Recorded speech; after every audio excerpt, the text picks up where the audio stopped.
how's it going, everyone? This is NYXI here with the NYXI Warrior Bluetooth Nintendo Switch GameCube controller. So as you see, this is a controller box right here. This controller is compatible with Nintendo Switch, Nintendo GameCube, Nintendo Wii, and also Windows with X input. So the reason why I got this controller is because of strictly nostalgic reasons, and this seems like a great controller to use for emulators. The controller says it has Hall effect joysticks, and I think it actually says it has a 1000 milliamp pull rate when using a wire connection. So I have to see that for myself. But one of the biggest things with this controller is the fact that it has Hall effect joysticks. It is a GameCube controller and is compatible with PC, which will make this a great option for emulators, and also apparently works for the GameCube and Nintendo Switch as well. So I'll definitely test that as well. But without further ado, let's open this thing. So slide this out, put that to the side. We're just going to pull this up slowly.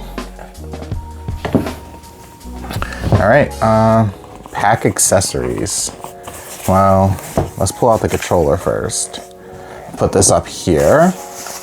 And, all right, got the controller. Wait, got something else. The heck? Interesting. Okay. I'm not sure if this piece is supposed to come separate from it. That's, I don't know. I don't know if you get kudo points for that. I don't like that. I don't. Not a big fan. But yeah, let's put this back in. I don't like it when controller parts come with come separate the way they do like that. I'll figure this out. Wait, hold on. All right, there we go. I got it. Yeah, not a big fan of that. Oh, there we go. So it's a clip-on, so you can push it off and clip it back on. But anyway, here's the controller right here, and I have to say, first holding this in my hand, this feels slightly wider than a GameCube controller. This is definitely the way how I remember this. Oh, the ABXY are mechanical clicks, so this is pretty cool. The D-pad, D-pad is also mechanical. This actually feels really good for the Nintendo GameCube, so this does definitely brings back memories. So the joysticks, yeah, they definitely have the octagon like ring around here, which is like how the original GameCube was. So although it's not something I am used to, I can probably see myself taking advantage of this. And also the C-stick as well, it has a similar octagon little ring around it, which is not a bad thing. It's just, that's just how the GameCube was. So the two back buttons right here, which was the clip that comes out, which I wonder why does it come out like this? It's just an interesting concept. I wonder if you could put like a 4-button thing on here, or if that's even possible. But let me put that back in. But the two back buttons seem really nice. The two Z's, or I'm sorry, L and R, they are mechanical keys. Those feel fine. I do like the ZL and the ZR on this controller. I also noticed that this controller has trigger stoppers. Turn this on. Let's see what I get. They work. They definitely pull off the pull. They definitely lowered the pull. But yeah, they work. I mean, they are trigger stoppers. I wonder if it like registers like a full pull when you turn them on though. Because I noticed that most of the modern controllers does that now.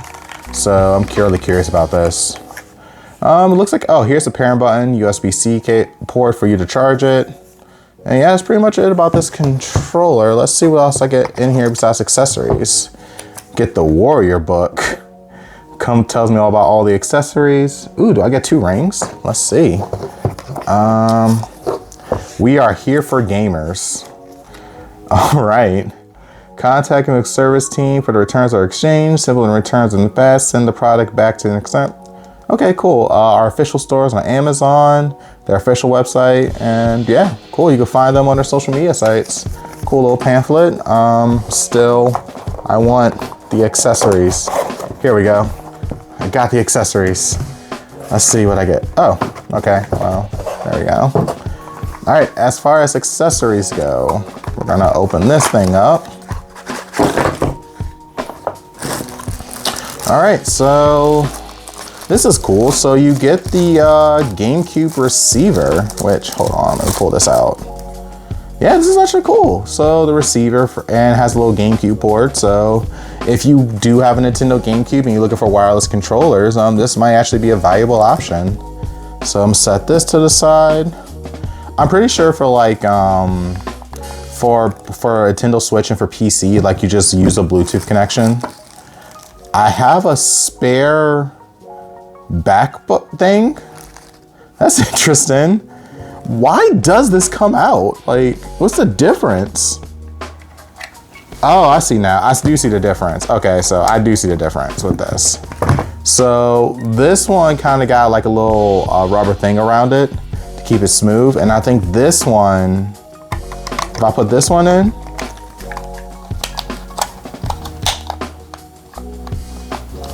no, it doesn't work. Hold on. This thing is a little janky, I ain't gonna lie.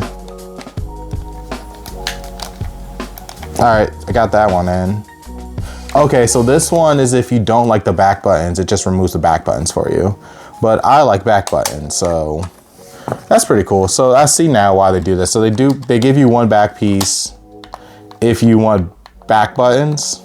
And if you don't want back buttons, you could just put on this other piece right here, which will basically remove the back buttons and it'll just be a standard controller. So that's pretty cool. For knowing me, I'm going to keep the back buttons. I'm probably going to find a use for it. Don't know what the use is going to be yet, but I know I'm gonna have a use for it. That's pretty cool. And it looks like you get, rings. So I wonder, does this mean I can take this apart? How do you take this open? How do you open this? I wonder if the booklet should tell you.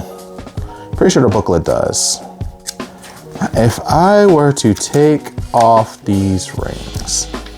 Oh, they show the parent buttons. Parent button plus X is X input mode. Parent button plus A is Android mode. Parent button plus Y is iOS mode. And GameCube mode is just pair button by itself. And pair button Y is for Wii mode. Okay, sure. Let's see, how do I take these rings off? I want to know, I want to know, I want to know, I want to know.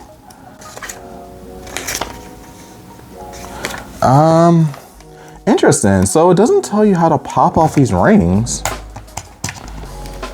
I wish they would, like, I see like there's like a twist to it, or maybe a twist or something, but it looks like you can get these rings on and you could basically, wait, I twist it.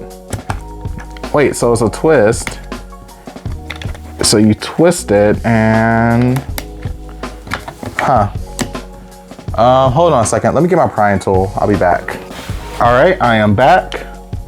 I think I got this, I'm not sure. There we go. I think, hopefully I didn't break this, but, all right. All right, cool.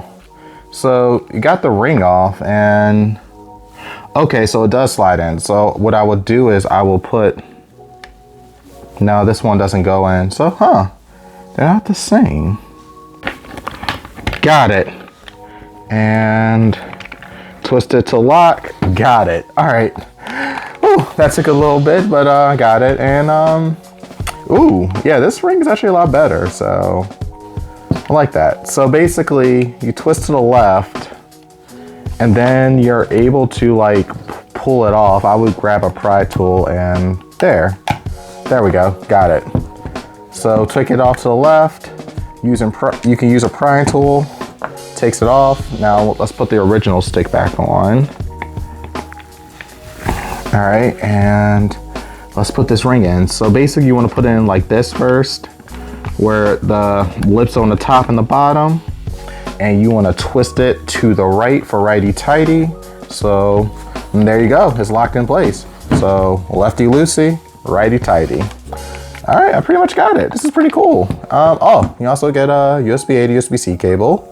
Nice little braid. It's nice braid, braided little cable. I'm curious to see how long this is.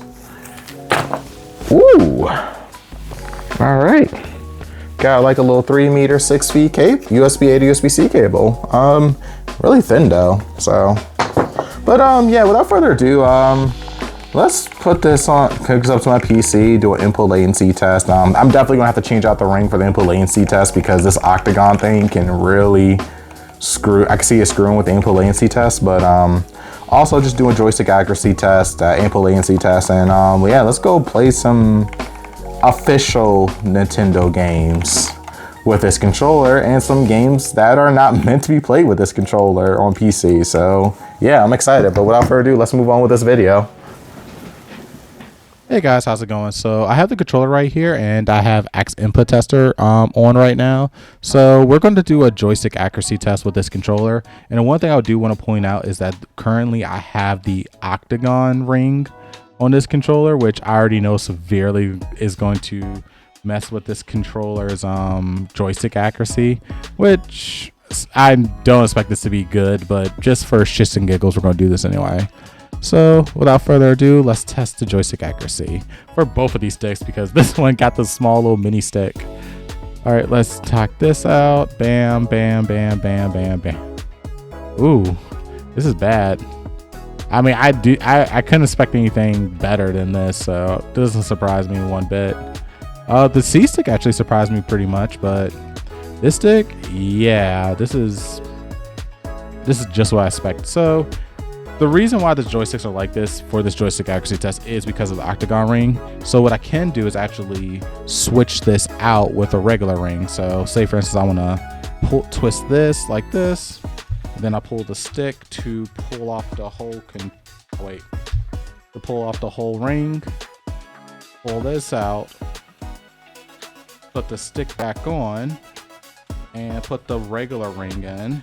Which I know the regular ring, you kind of want to keep this like line that's like right next to it by 45 degrees. And you kind of want to put it in as flat as possible.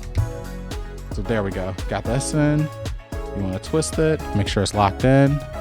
All right. Now the controller is hooked up. Now we got the regular ring. Let's do a joystick accuracy test. See how it does with the regular ring.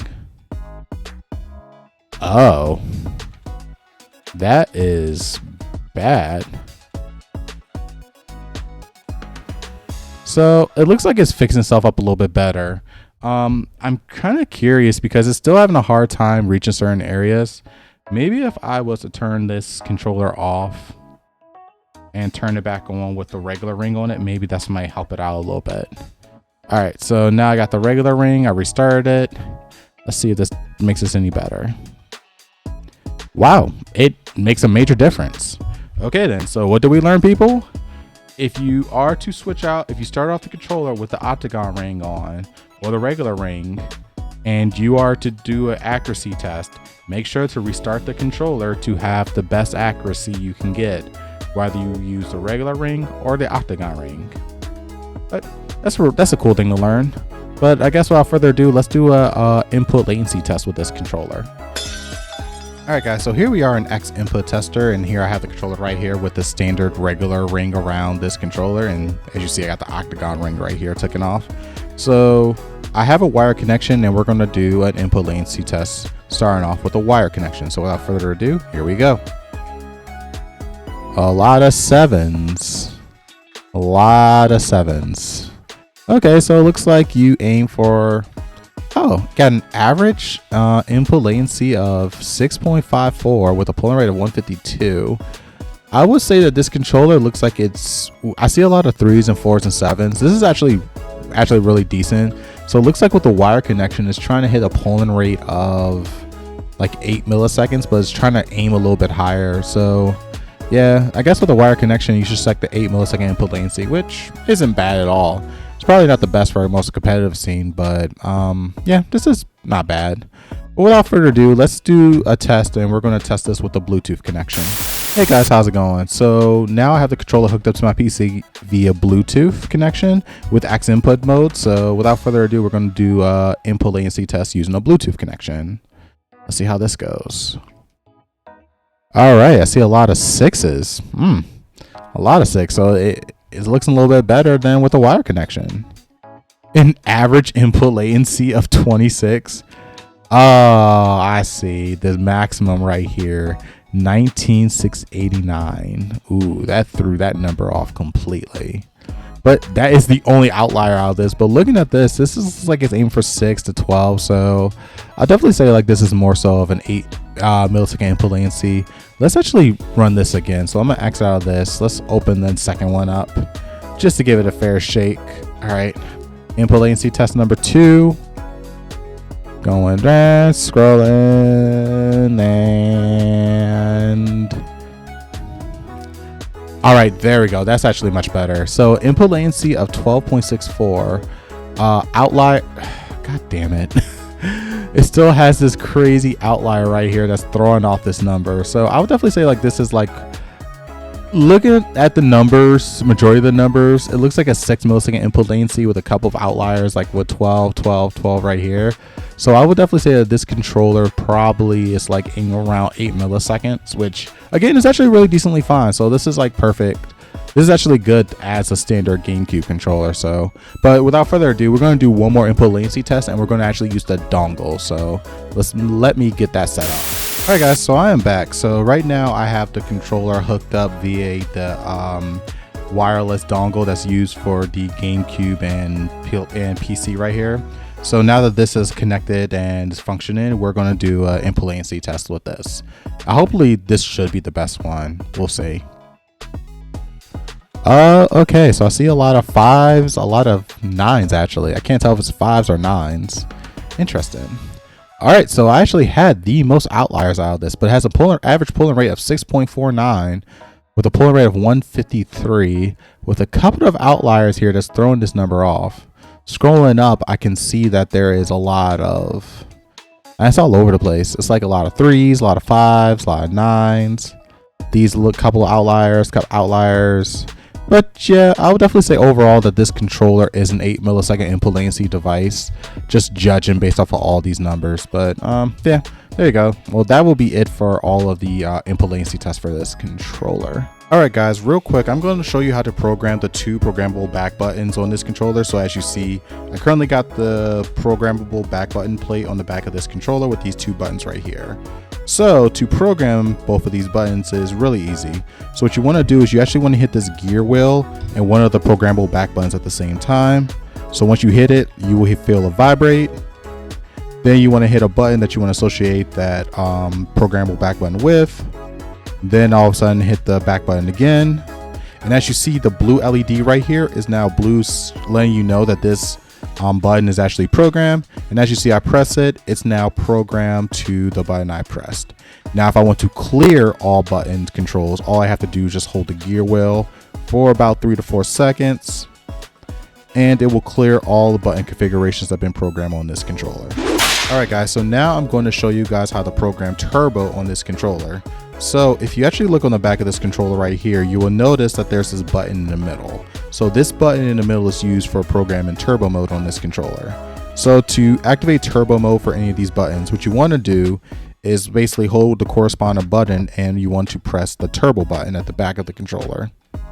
So as you see now, when I push the button, it is now a turbo mode button where it does like around 20 inputs a second.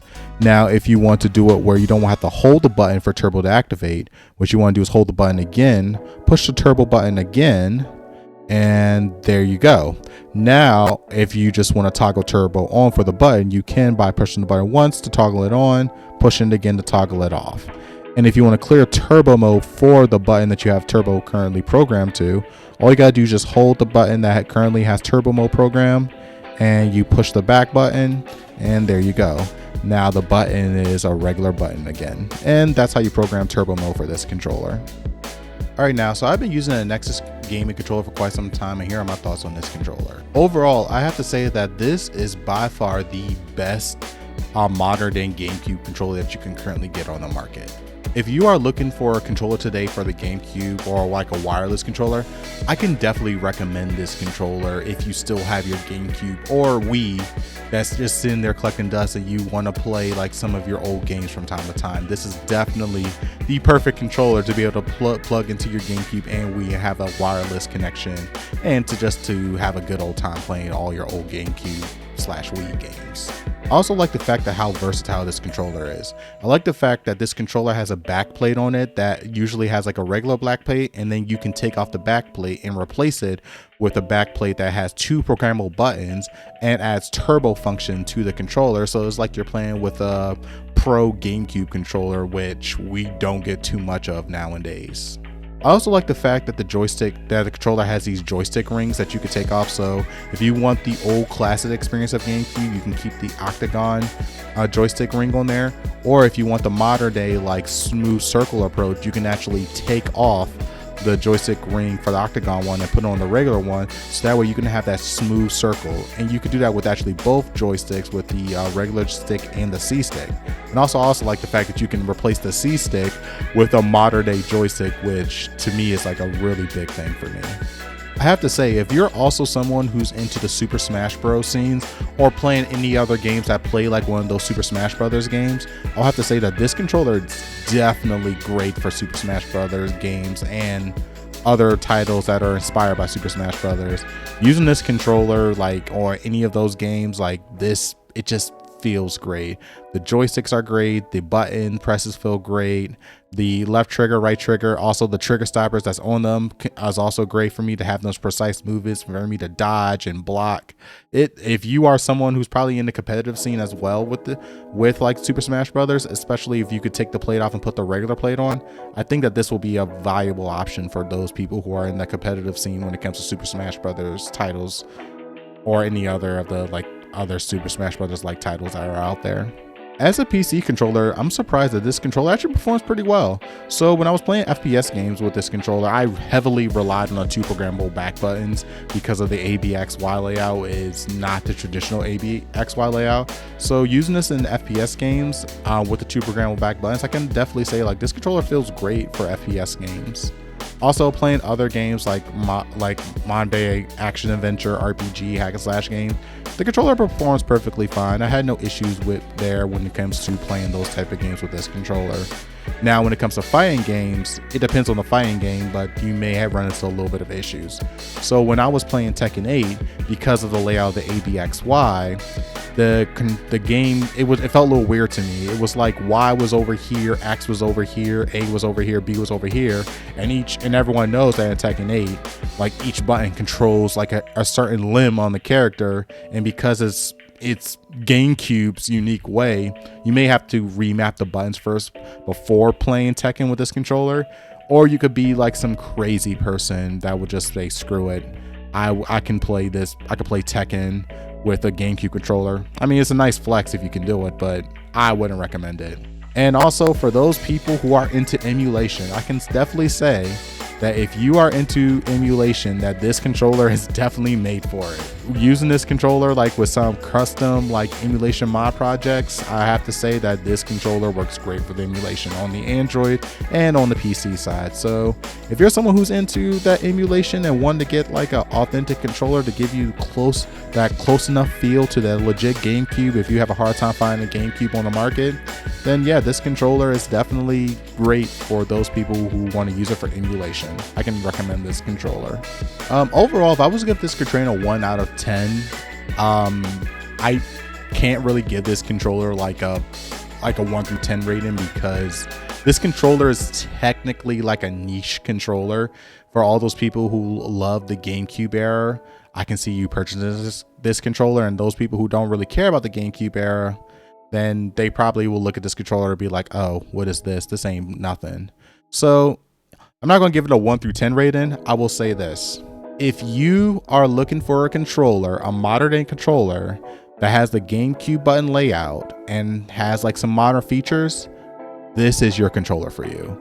I can't even think of any other controllers that are currently on the market that performs as well as this controller. Comes with Hall of Fame joysticks and the fact that you can take off the back plates to play it as a traditional controller, and you can add the modern day like programmable back buttons and turbo modes to this controller, and the fact that this controller works on GameCube, Wii, Nintendo Switch, PC, Android, and iOS. This is a very versatile controller for the GameCube, and I definitely say that this is probably the best modern day GameCube controller or pro GameCube controller that's currently on the market. The only thing that I can definitely say that this controller should work on, or if there's somebody's going to make a controller like this again, or if NYXI decides to like make another one of these controllers, is I wish there was an easier way for us to calibrate the joysticks. So if you guys already saw earlier in the video, I was having issues like calibrating the joysticks, where if I take the octagon ring, I'll put the regular ring on, the joystick accuracy was way off and I had to restart the controller.